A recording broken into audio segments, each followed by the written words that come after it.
Bienvenue sur ce podcast de prédication proposé par l'Église protestante unie de Bois-Colombes. Un espace où l'écriture devient une parole au cœur de nos vies. On vous souhaite une belle écoute.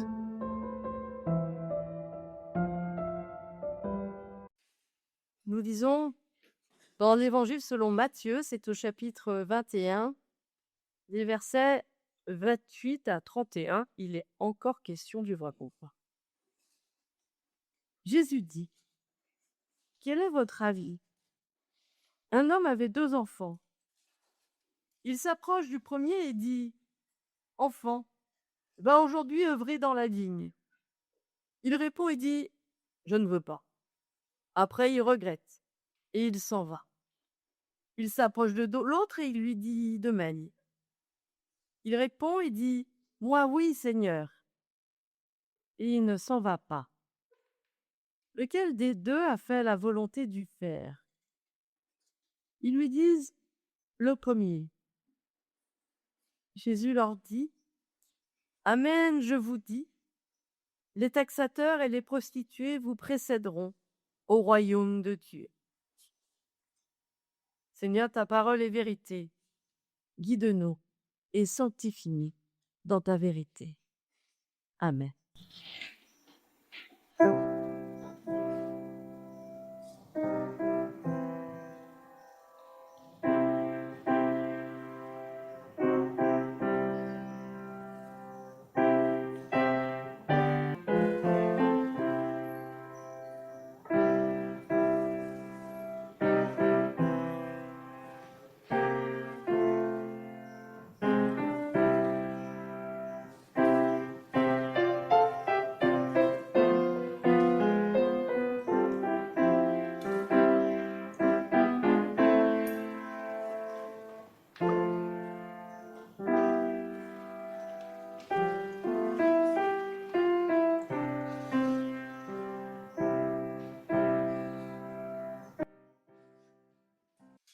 Alors, bonne nouvelle, arriverai tâche.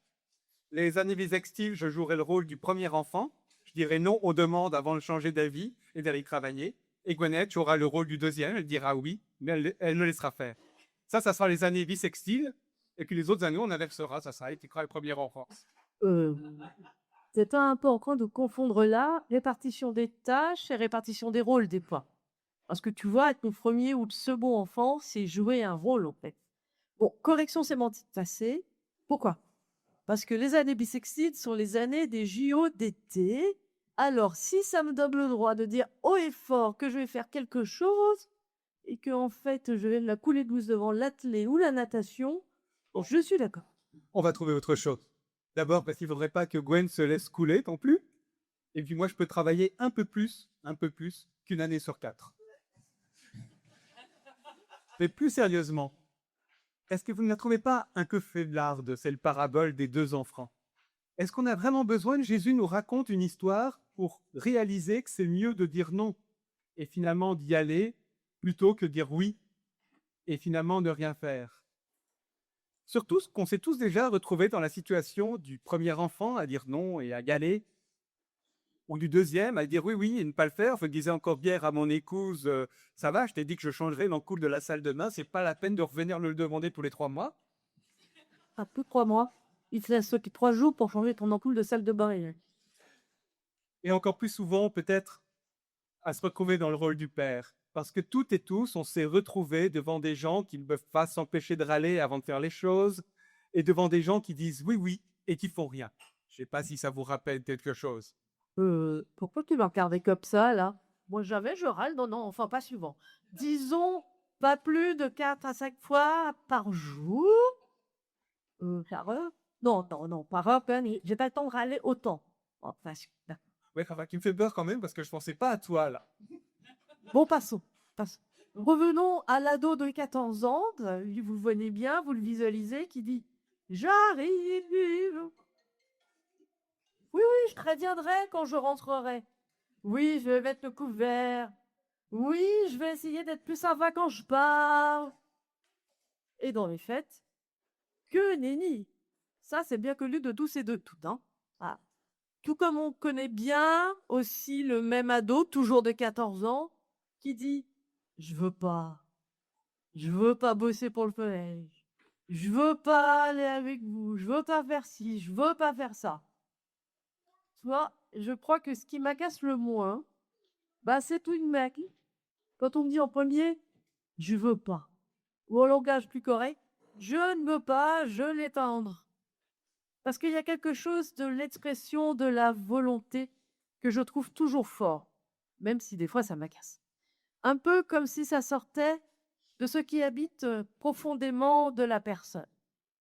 Et après tout, on a bien le droit, chacun, chacune, de dire parfois qu'on ne veut pas faire quelque chose, qu'on n'est pas d'accord avec ce que l'autre attend de lui.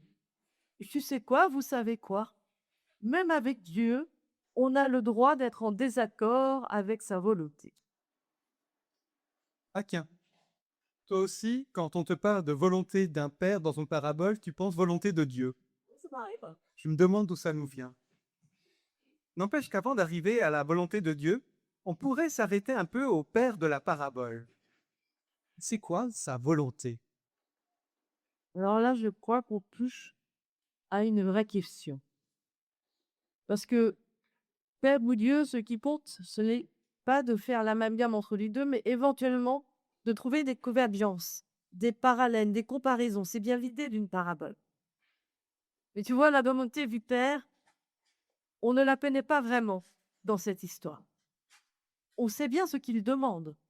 Que son fils numéro 1, puis que son fils numéro 2 aille travailler à la vigne. Mais est-ce une volonté? Est-ce une demande? Est-ce que c'est la même chose? Ils en pensent quoi? Et toi, tu en penses quoi? Moi, je pense que l'auditoire de Jésus a répondu un peu vite. Alors, je vais même passer pour les emblâmer, ça m'arrive aussi. Mais je pense qu'ils ont répondu un peu vite parce qu'en effet, on ne sait bien de la volonté ou faire de la parabole. S'il veut que le boulot soit fait dans sa vigne, oui, c'est le premier enfant qui a fait sa volonté. Et l'auditoire a raison.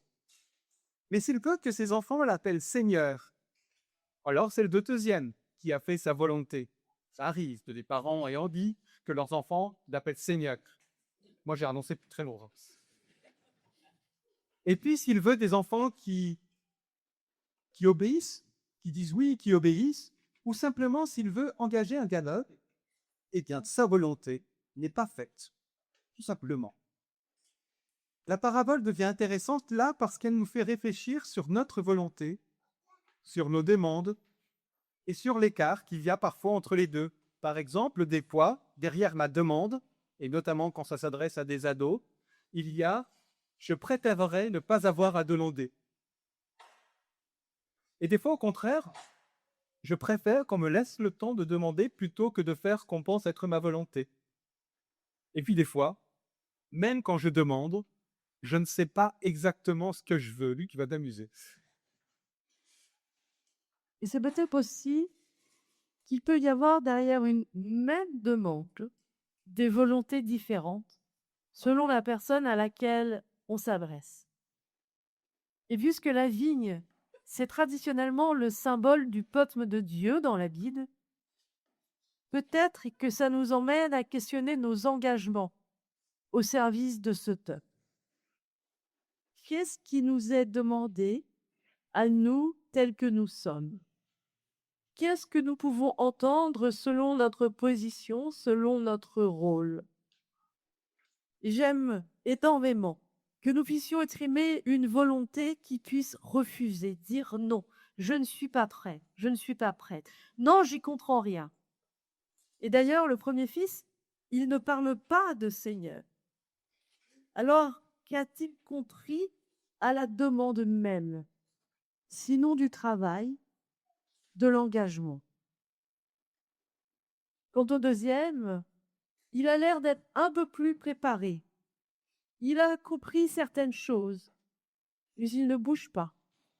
Il reste, nous dit le texte, planté là. Il sait, mais il ne s'engage pas. Et le père, lui, reste sans réaction. Moi, à la différence de l'auditoire de Jésus, je ne sais toujours pas qui fait ou non la volonté du Père. Et peut-être que justement l'auditoire de Jésus est un peu comme le deuxième fils. Il sait, il s'enferme dans la distribution des rôles.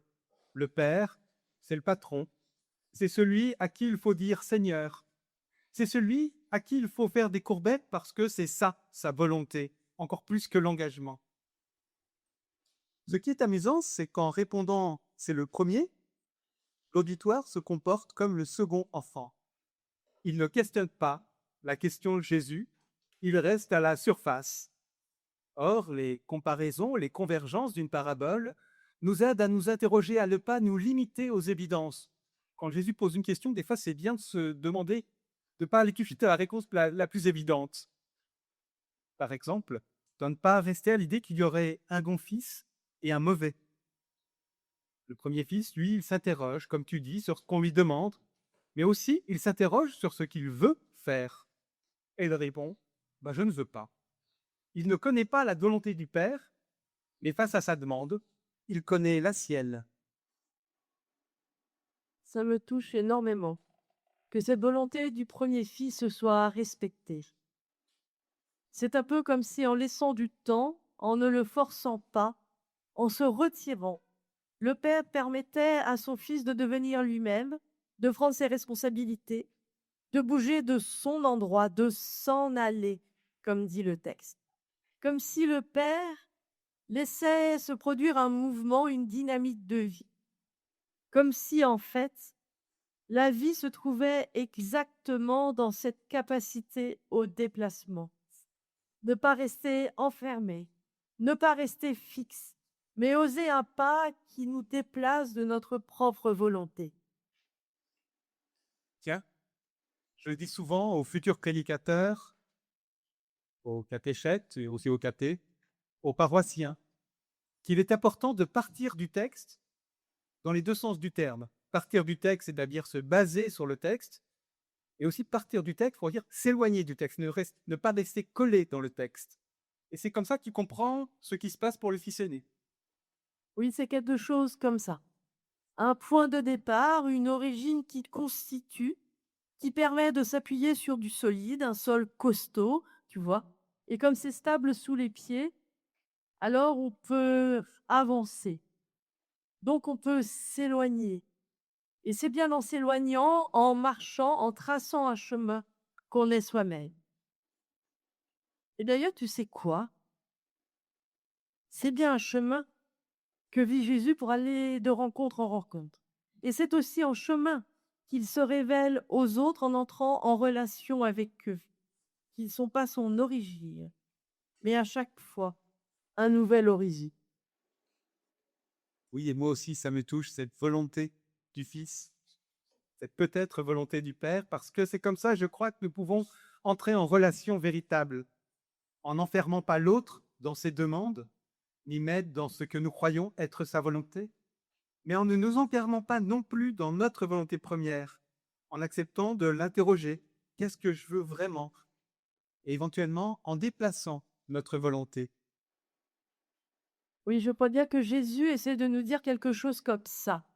Le décentrement, le déplacement est chemin vers le royaume, c'est-à-dire vers la communauté réunie autour de Dieu. Et cette communauté, c'est déjà les deux frères dans le royaume. Parce qu'en fait, il n'est pas question ici que certains y entrent et pas d'autres. Tout le monde peut entrer à son compte. En effet, quand Jésus nous dit que les prostituées et les collecteurs d'impôts précèdent, il ne nous parle pas d'une course. Les prostituées et les collecteurs d'impôts, ce sont celles et ceux pour qui il était facile de se réjouir du déplacement, du bouleversement des places qui s'est opéré en Jésus. Tout simplement parce que eux, dans la vision traditionnelle de leur époque, ils n'avaient de toute façon pas de place dans le royaume. Alors quand Jésus les accueille, pour eux, c'est assez facile d'être déplacés parce que, voilà, c'est plus facile pour eux que pour les gens qui étaient sûrs de faire le bien, parce que eux n'avaient pas de place, ils n'avaient rien à perdre, Aux yeux des autres, ils avaient déjà tout perdu, peut-être même aux yeux d'eux-mêmes. Et on courait de terrain pas de plus, en disant, il vous précède. Jésus ne dit pas, il n'y a que qui rentreront. Il ne dit pas non plus, ils ont gagné la course. Et peut-être que Jésus dit, il vous ouvre la porte. C'est ce qui se passe quand on précède quelqu'un. On peut lui tenir la porte, on peut lui ouvrir la porte. Parce que le royaume, ce n'est pas un endroit réservé à quelques-uns, c'est la possibilité de partir de sa volonté, de se décentrer. Et pour se décentrer de notre volonté, nous avons besoin des autres, et notamment de celles et ceux qui viennent déranger notre monde bien classé. Et je dis qu'il se pourrait bien qu'on soit nous aussi tantôt l'un, tantôt l'autre fils, et même que pour d'autres, on soit les personnes aux en marge, à l'image de ces collecteurs d'impôts. Il est bien probable que parfois nous ayons nous-mêmes du mal à le décentrer.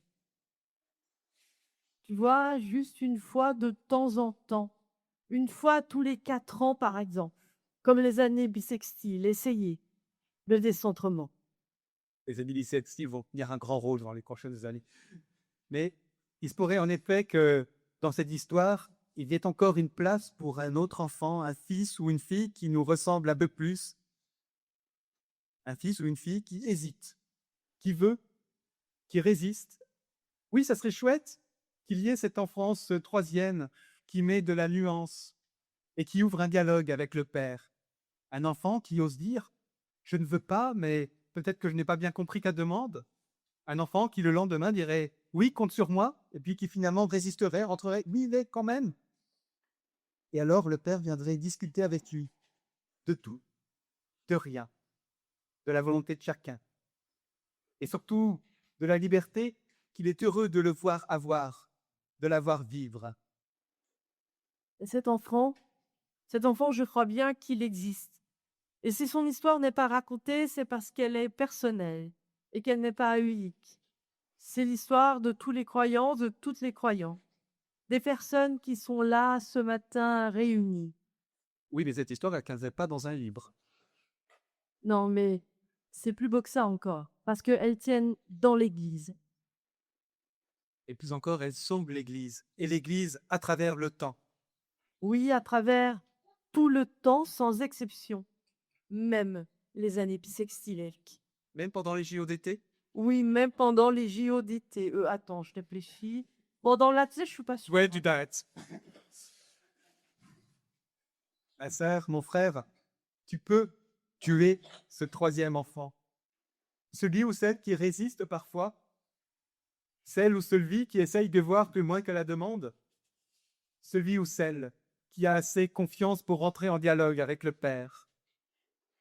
Et qui déjà, à son rythme, à ton rythme, chemine vers le royaume de Dieu.